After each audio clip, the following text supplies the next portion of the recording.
Hello viewers, नमस्कार। आप सभी का स्वागत है पाथफाइंडर्स बाय एकेडमी आईएएस के यूट्यूब चैनल पर। तो फ्रेंड्स, फिनलैंड के जो प्रेसिडेंट हैं अलेक्जेंडर स्टब, उन्होंने रिसेंटली एक इंटरव्यू में कहा है दैट आने वाले समय में यूनाइटेड स्टेट्स और चाइना के बाद if there is one country जो जल्द ही सुपर पावर स्टेटस एक्वायर करने वाला है, वो है इंडिया। और इसीलिए अगर हम यूनाइटेड नेशन में इंडिया को एक बड़ी रिस्पॉन्सिबिलिटी नहीं देते हैं तो United Nation as a institution जो है वो कोलैप्स हो जाएगा। तो फ्रेंड्स, ये एक बहुत बड़ी एप्रिसिएशन फिनलैंड की तरफ से आ रही है with respect to India's role in the global politics. और ये जो फिनलैंड के प्रेसिडेंट का स्टेटमेंट आया है, ये कोई आइसोलेटेड इवेंट नहीं है। इनफैक्ट तमाम तरीके के वेस्टर्न कंट्रीज पिछले एक वीक में ऐसा स्टेटमेंट दिए हैं जो क्लियर कट बताता है कि भारत के ऊपर आज दुनिया की निगाहें हैं, that Bharat needs to deliver. Because जिस तरीके से आज दुनिया भर में ग्लोबल केओस है,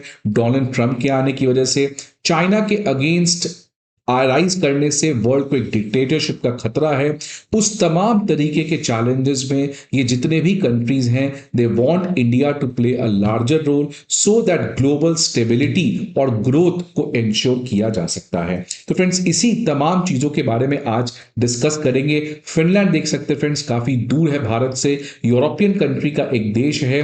और फिनलैंड के अलावा और भी बहुत सारे कंट्रीज हैं यहाँ पे, आपको पता है फ्रेंड्स, जो यूरोपियन फ्री ट्रेड एसोसिएशन के अंदर आते हैं। और इसके साथ जस्ट लास्ट ईयर 2024 में भारत ने EFTA country like Switzerland, Norway, Liechtenstein, इसके साथ हमने एक फ्री ट्रेड एग्रीमेंट किया था जिसके अंदर ईएफटीए कंट्रीज ने भारत में $100 बिलियन का इन्वेस्टमेंट करने की भी बातचीत की है।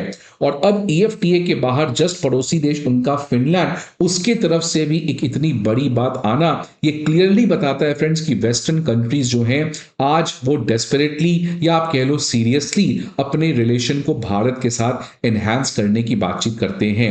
एक तरफ डोनाल्ड ट्रंप जो भारत की पोजीशन को हमेशा से अंडरमाइन करने का प्रयास करते हैं, दूसरी तरफ खुद अमेरिका सिक्योरिटी अम्ब्रेला के अंदर ये तमाम कंट्रीज, कुछ इनफैक्ट नाटो कंट्रीज, ये अब भारत को ऊपर एक बड़ी रिस्पॉन्सिबिलिटी डालना चाहते हैं। वो चाहते हैं कि भारत जो है वो आने वाले समय में एक बड़ा रोल प्ले करे। तो देख सकते हैं फ्रेंड्स, फिनलैंड के प्रेसिडेंट अलेक्जेंडर स्टब ने क्या कहा, तो उन्होंने कहा, I am a great admirer of India and I think India will be our next super power right up there with United States and with China. Whether it's prime minister Modi और foreign minister Jaishankar, what India is doing now reflects strategic thinking and commands global respect। तो देख सकते हैं friends, word आप यहाँ पे that India commands global respect। तो एक तरीके से ये स्टेटमेंट डोनाल्ड ट्रंप के लिए ही है that किस तरीके से ट्रंप जो है भारत को डेड इकोनॉमी या भारत के जो रोल है उसको अंडरमाइन करने का प्रयास करते हैं। लेकिन अब वो डोनाल्ड ट्रंप के लिए बैकफायर हो रहा है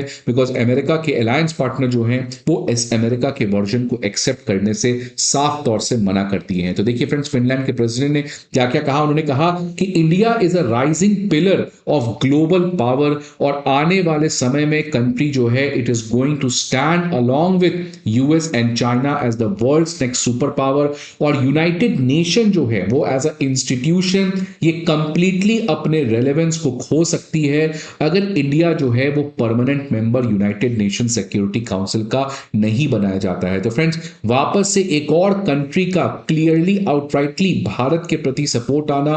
पहले जो सितंबर में यूनाइटेड नेशन सिक्योरिटी काउंसिल की मीटिंग भी हुई थी, वहां पर भी ये बहुत सारे कंट्रीज जो हैं उन्होंने भारत को कहा था that Bharat needs to become a permanent member. साथ ही साथ फ्रेंड्स, भारत के फॉरेन पॉलिसी जो डॉक्टर एस जयशंकर के द्वारा शेप किया जाता है उससे भी काफी ज्यादा प्रभावित होते हुए दिखे अलेक्जेंडर स्टब। उन्होंने कहा कि भारत जो है आज एक ऐसा स्ट्रेटेजिक एक्टर बन चुका है, वो पूरे दुनिया का पॉलिटिकल एंड सिक्योरिटी लैंडस्केप को शेप कर रहा है।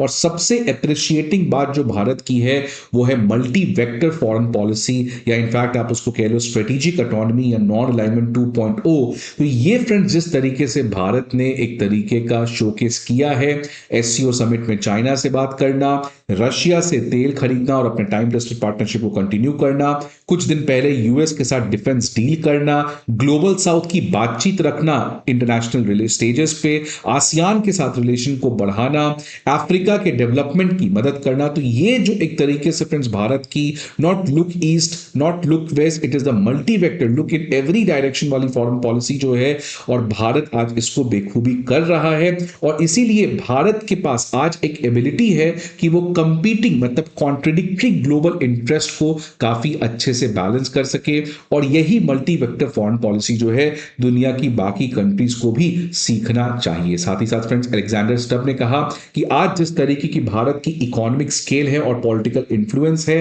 Bharat has become indispensable to global stability and growth, और इसीलिए भारत जो है वो एक वाइटल पार्टनर है in shaping the international order that is cooperative, rule based and technology forward. तो आप देख सकते हैं फ्रेंड्स ये सारे स्टेटमेंट रूल बेस्ड, क्योंकि रूल्स का वायलेशन आज चाइना कर रहा है और अमेरिका जो है वो खुद आज जितने भी इंटरनेशनल लॉ हैं उनको वायलेट कर रहा है। इसीलिए वर्ल्ड चाहता है कि भारत जो है वो एक बड़ा रोल यहां पर प्ले करे। फ्रेंड्स ये जो वेस्टर्न कंट्री फिनलैंड की तरफ से प्रेज आया है, ये तब आया है जब जस्ट कल मैंने उसके ऊपर एक वीडियो बनाया कि कनाडा के प्राइम मिनिस्टर माइक कार्ने ने भी रिसेंट इंटरव्यू में यही चीज कहा कि भारत को आने वाले समय में एक बड़ा रोल प्ले करना है और कनाडा को भारत के साथ मिलकर अमेरिका के इस बुलिंग को रेसिस्ट करने का प्रयास करना है, और इसीलिए कनाडा जो है वो भी इंडिया के साथ रिलेशन को बनाना चाहता है इंडो पैसिफिक में स्टेबिलिटी के लिए।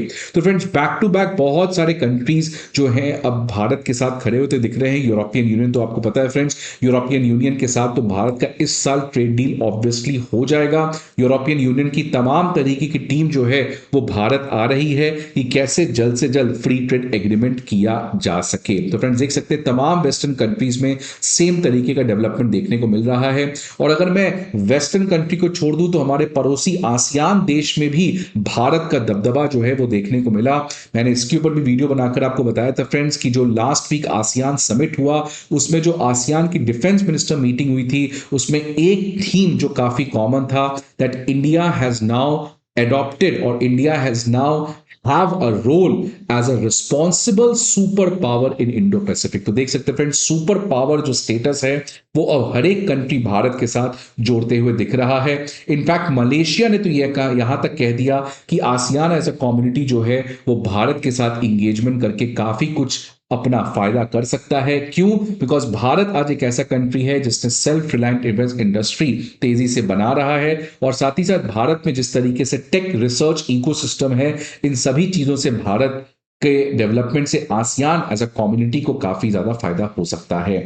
और फ्रेंड्स ये जो एक तरीके से प्रेज आ रहा है भारत के प्रति, ये ऐसा ही नहीं आ रहा है, इसका सिंपल रीजन है खुद आईएमएफ के रिपोर्ट में ये कहा गया था कि भारत के ऊपर ट्रंप की टैरिफ जो है उसका इंपैक्ट बहुत ही कम के बराबर है, और इसलिए भारत जो है वो अभी भी वर्ल्ड की फास्टेस्ट ग्रोइंग इकोनॉमी होगी 6.6%। ये ऑल्दो 8% जो हमारा डिजायर्ड ग्रोथ रेट है उससे कम है, लेकिन आज दुनिया में जो केओस आप देखेंगे उसमें भी 6.6% से ग्रो करना, it is something which is remarkable. और डिफेंस प्रोडक्शन तो सारी रिकॉर्ड तोड़ ही रहा है। आपको पता है कि हमारा जो डिफेंस प्रोडक्शन है वो इस साल लगभग 1.5 लाख करोड़ का हो जाएगा फ्रेंड्स, और इसमें लगभग एक्सपोर्ट जो है वो 24,000 करोड़ का होगा, जो कि अगेन एक बहुत ही सिग्निफिकेंट अचीवमेंट है। इलेक्ट्रॉनिक सेक्टर जो आज वर्ल्ड का सबसे मस्ट टू गो सेक्टर है, इसमें भी भारत ने 2024-25 में सारे रिकॉर्ड्स को ब्रेक कर दिया। लगभग हमारा पिछले 10 साल के मुकाबले इस डेकेड में 6 गुना इलेक्ट्रॉनिक प्रोडक्शन बढ़ा है। 2024-25 की बात करें तो लगभग फ्रेंड्स